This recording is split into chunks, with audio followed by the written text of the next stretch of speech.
આજની વાત. હું રમેશ ચાપાનેરી, હાસ્ય લેખક, હાસ્ય કલાકાર. મિત્રો, બાપ અને દીકરીના સંબંધ પણ ગજબના હોય છે. એક દીકરી વાણમાં મુસાફરી કરતી હતી. વાણ મધ દરિયે પહોંચ્યું અને દરિયાઈ તોફાન આવ્યું. વાણામ ડાલમ ડોલમ થવા બેઠું. તે વખતે એક 14 વર્ષની દીકરી હાથમાં હેરી પોટરની ચોપડી લઈને વાંચતી હતી, ગાતી હતી, ઝૂમતી હતી, નાચતી હતી.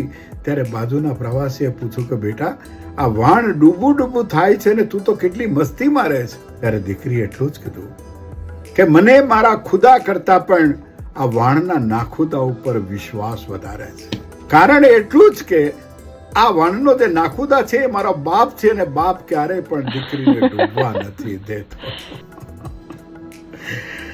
રમેશ ચાપાનેરી, આજની વાત.